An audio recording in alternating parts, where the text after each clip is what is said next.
Et pour cette session de talk, notre intervenant a la tête sur les épaules, certes, les pieds sur terre, mais ses idées, en général, toisent les étoiles.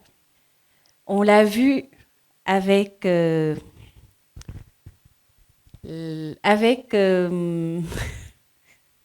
en fait, il m'avait prévenu. Du coup, je suis en train de dévier. Mais bon, je vais laisser à Monsieur Maram Kairé le soin de se présenter lui-même, le soin de vous parler, de vous inspirer et de nous parler de sujets qui l'intéressent ce soir et qui pourront aussi inspirer les jeunes présents avec nous.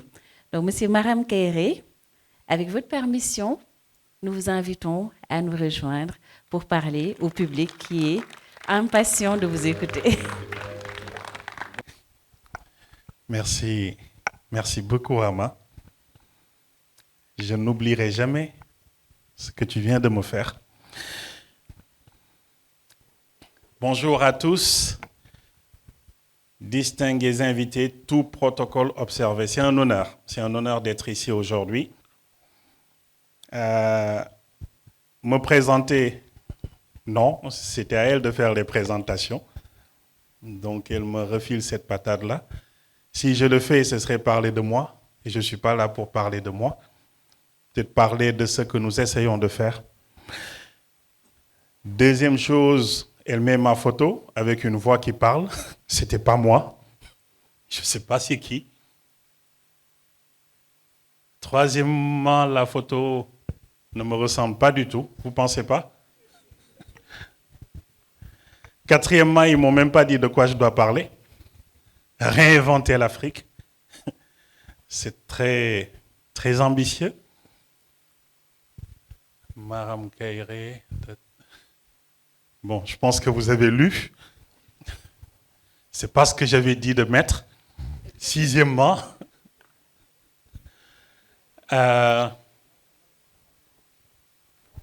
donc le temps que ma tension redevienne à la normale, je vais essayer de me concentrer.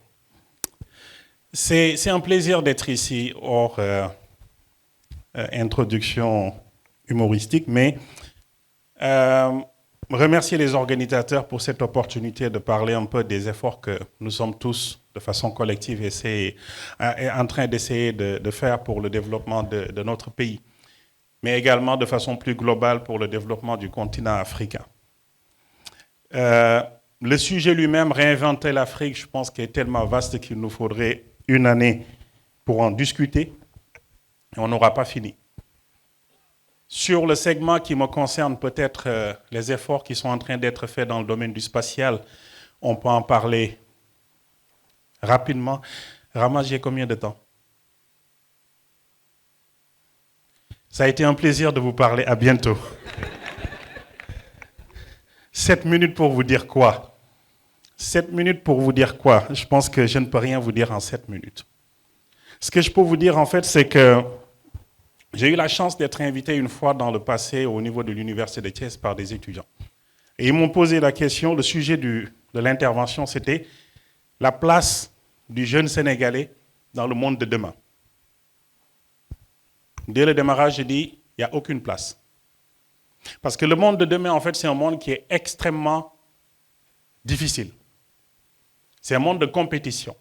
Et si nous restons assis dans notre confort, quelle que soit notre situation, à nous demander quelle est notre place dans ce monde de demain, c'est qu'on a perdu du temps. On aura perdu quelque chose. Et j'ai démarré en mettant une vidéo des étudiants qui étaient au MIT, en train de développer les solutions révolutionnaires pour ce monde de demain. Je leur ai dit, vous voyez ces jeunes, ils sont en train de créer le monde de demain. Et vous, vous êtes ici assis à vous demander quelle est votre place. La seule place que vous aurez dans ce monde, c'est celle que vous aurez créée pour vous-même. Et je pense que c'est la même réponse aujourd'hui. Si nous devons réinventer l'Afrique, c'est se poser la question de la place de l'Afrique dans ce qui nous attend. Et cette place, personne ne va venir nous l'offrir sur un plateau. Au contraire, nous sommes dans une situation qui est extrêmement complexe, où ce que nous prenions comme étant acquis, le développement occidental est en train d'être remis en question. Vous voyez ce qui se passe dans ces pays-là. Je ne citerai aucun pays, mais vous voyez ce qui se passe à l'international. C'est extrêmement inquiétant. Et pendant ce temps, tout le monde est d'accord pour dire que l'Afrique joue ce rôle de futur, de point focal. Et j'ai répondu lors du Space Forum à Toulouse à un panel qui disait l'Afrique, le nouvel Eldorado du spatial. J'ai dit, si vous voyez l'Afrique, en regardant la définition de Eldorado, qui veut dire un endroit qui est particulier, où il y a beaucoup d'or, j'ai dit, si vous voyez l'Afrique comme un Eldorado, c'est qu'on aura déjà raté le démarrage. Parce que ça voudrait dire en fait que vous voyez ce continent comme un pays imaginaire où il y a beaucoup d'or et vous venez donc pour cette ruée vers l'or comme on l'a connu dans le Far West. On a pris toutes les ressources et on est reparti. Ce n'est pas cette Afrique qu'on doit présenter aux jeunes Africains. Donc la place de l'Afrique dans le développement mondial, c'est la question qu'on doit se poser quand on parle de réinventer ce continent. Mais je ne peux pas progresser sans faire un petit pas en arrière et parler des étoiles, parce qu'on m'a dit très rapidement dans ce talk qu'il faut parler d'économie verte, il faut parler de beaucoup de choses. Mais je voudrais juste vous dire que le sujet qui m'a toujours passionné depuis l'âge de 12 ans et qui fait aujourd'hui peut-être que j'occupe cette fonction de directeur général de l'Agence sénégalaise d'études spatiales, c'est l'astronomie. Et en astronomie, on est en train de faire des progrès incroyables. Surtout quand il s'agit de découvrir d'autres mondes, ce qu'on appelle d'autres planètes. Vous avez tous appris à l'école que le système solaire, c'était une étoile, le Soleil, et un petit groupe de planètes. Donc, à un moment donné, c'était 9. On est passé à 8, déclassifié Pluton, Mercure, Vénus, Terre, Mars, Jupiter, Saturne, Uranus et Neptune. Ça, tout le monde le sait. Et jusqu'en 1995, on était en train de se poser la question de savoir est-ce qu'il y a d'autres planètes qui tournent autour d'autres étoiles que le Soleil. 1995. En 1995, la découverte est tombée. L'équipe de Michel Mayor et de Didier Queloz confirme qu'autour d'une étoile qui s'appelle 51 Pegasus B, on a découvert une planète qui tourne autour de cette étoile et qui ne tourne pas autour du Soleil. Donc ça veut dire qu'une étoile voisine du Soleil à ses propres planètes, qui sont différentes de ce que j'ai cité. Entre 1995 et aujourd'hui, nous sommes à 7000 planètes confirmées qui tournent autour d'autres étoiles que le Soleil. Donc notre système solaire, ça devient juste un système parmi d'autres systèmes. Et notre galaxie, le Soleil fait partie de notre galaxie, c'est un groupe d'étoiles, 300 milliards d'étoiles. Les statistiques aujourd'hui nous disent qu'au moins 80% des étoiles de cette galaxie-là, de ces 300 milliards d'étoiles, 80% ont leur propre système de planètes. Donc la Terre n'est plus une particularité, rien que dans notre galaxie. Pourquoi je vous parle de ça? Parce qu'au moment où nous sommes là dans cette salle à parler des Hackatools, des moyens immenses sont déployés pour essayer de trouver une planète qui aurait la même configuration que la Terre, à peu près les mêmes proportions, pas trop proche de son étoile pour que ce soit pas trop chaud, pas trop éloigné pour que ce soit pas un monde glacé, et suffisamment à la bonne place pour qu'il y ait de l'eau à l'état liquide. Si nous trouvons cette planète, et on en a vu, c'est qu'on peut penser trouver un autre monde, une sorte de sœur jumelle de la Terre, où l'eau peut exister à l'état liquide. Si on a de l'eau à l'état liquide, on peut espérer trouver le développement d'une forme de vie. Mais au moment où je vous parle, c'est ça le drame. 7000 planètes, il n'y en a aucune aujourd'hui qui permet de confirmer l'existence d'une forme de vie. Dans notre système solaire, depuis les années 70, on envoie des sondes vers d'autres planètes, sur Mars, sur Vénus, sur Titan, un gros satellite de Saturne. Et sur Mars, on a dépensé des milliards de dollars pour chercher une forme de vie. On n'en a pas encore trouvé. On sait que l'eau a existé dans le passé sur Mars, mais nous cherchons cette forme de vie. Pourquoi c'est important? Ça veut dire qu'on a cette impression d'être pour le moment seul. Mais d'avoir la chance d'être sur une planète où il y a toutes les conditions pour que vous soyez là, avec un joli costume, avec un joli grand boubou, avec un joli téléphone, que nous soyons là pour parler, pour exister. Et c'est cette planète que nous sommes en train de détruire. C'est cette planète, c'est notre vaisseau qui nous donne la vie, qui maintient la vie, qui nous permet de voyager, d'étudier. Quand nous parlons d'environnement, quand nous parlons d'économie verte, c'est parce que nous devons prendre conscience que cette planète est actuellement la seule que nous connaissons qui abrite une forme de vie. En attendant qu'on trouve une autre, c'est la seule que nous ayons. Et nous sommes en train de détruire cette planète. La particularité maintenant, pour finir avec ce point, c'est que cette planète existe depuis 4,7 milliards d'années. C'est-à-dire 4,6 et quelques. Et elle a connu beaucoup d'agressions. Des périodes d'inondation, des périodes de sécheresse, des périodes de glaciation. Et elle est toujours là depuis 4 milliards d'années. L'être humain que nous sommes arrivés sur cette planète quasiment à la dernière seconde de l'histoire. Ça veut dire quoi? Ça veut dire que la planète n'a pas besoin de nous. Soit nous prenons conscience et nous nous adaptons, nous sauvons notre environnement, nous préservons cette planète-là comme étant une chose extrêmement précieuse, soit il arrivera un moment où quelqu'un devra partir. Et ce ne sera pas la planète, ce sera nous. Parce qu'elle est là depuis 4 milliards d'années. Elle n'a pas besoin de nous. Vous effacez l'être humain de la planète, elle va continuer à exister. Maintenant, cette planète-là, bien entendu, c'est un ensemble de ressources. Ces ressources nous permettent de vivre. En plantant des choses, on fait pousser, et on récolte, et on vit avec. L'agriculture. Cette planète nous donne les conditions pour être en bonne santé. On apprend l'éducation pour pouvoir évoluer dans cette planète. Et il est arrivé un moment où on s'est mis autour de la table pour dire on se fixe des objectifs. Les objectifs de développement durable. Nous devons nous développer, mais nous devons assurer cela de façon durable. Nous devons veiller à la durabilité des conditions de vie sur cette planète. Ces objectifs de développement durable étant fixés, beaucoup de pays ont misé sur un secteur qui est extrêmement important, qui est le spatial, pour pouvoir les atteindre.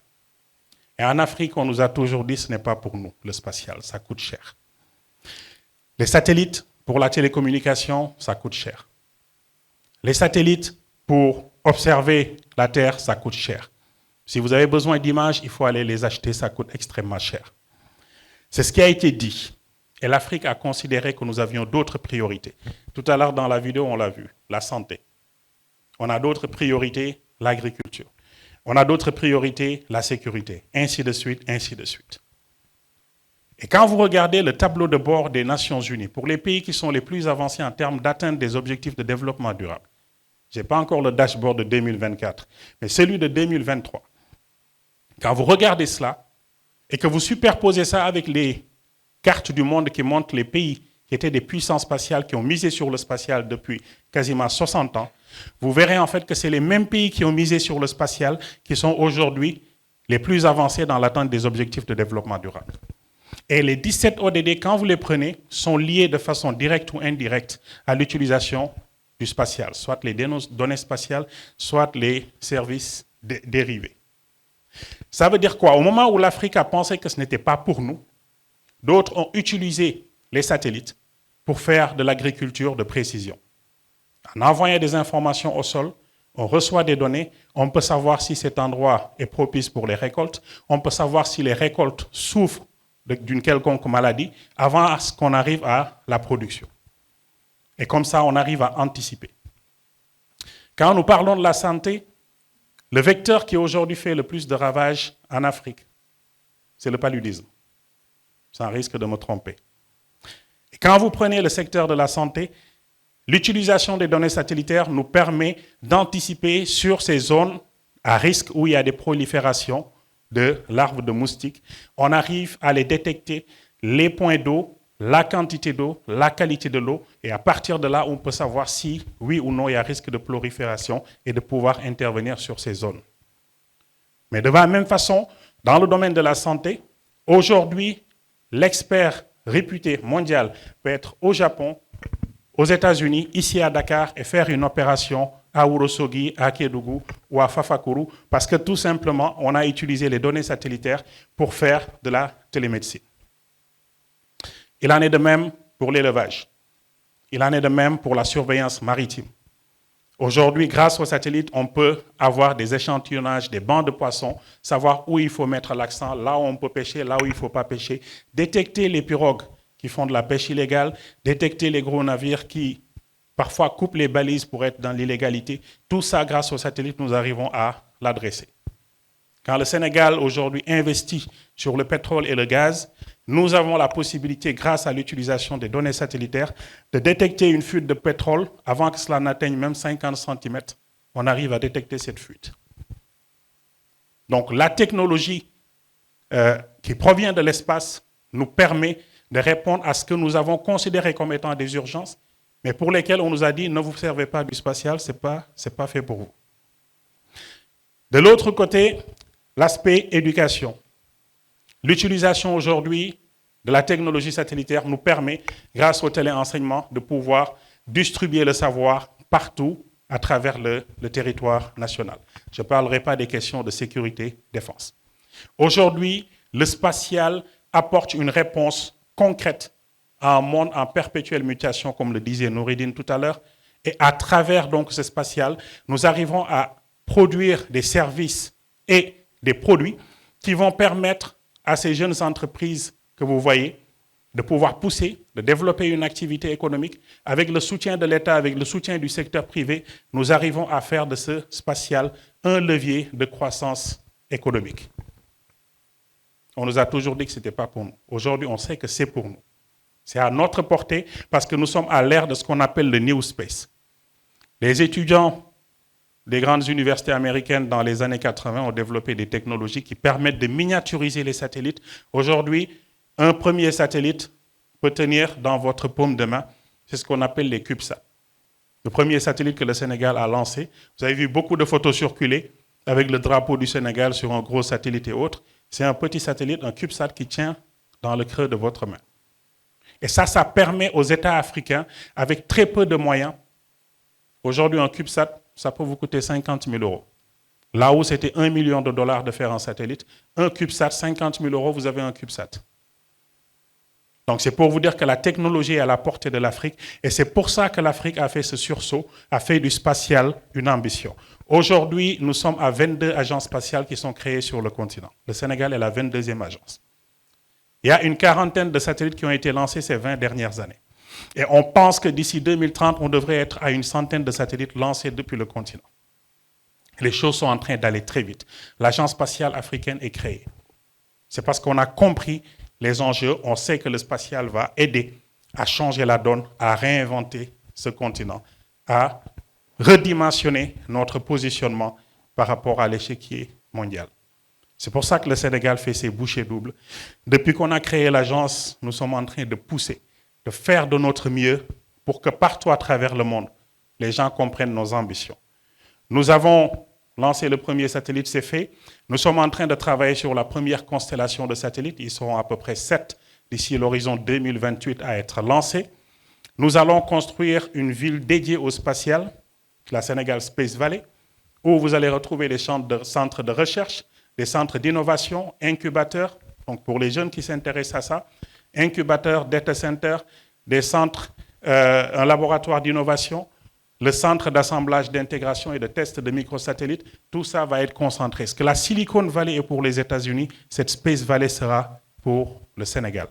Parce que si nous faisons ça, là où nous avons aujourd'hui un pourcentage d'à peu près 16% de jeunes uniquement qui s'intéressent aux sciences au niveau du baccalauréat, comment voulez-vous porter le développement de notre pays si vous n'avez que 16% des jeunes qui s'intéressent aux sciences au bac?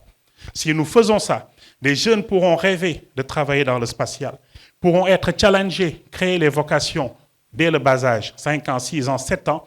Nous pourrons les accompagner, les former, leur donner une formation au niveau des universités avec ce centre. Nous allons leur donner les moyens de travailler dans leur propre pays, dans le spatial.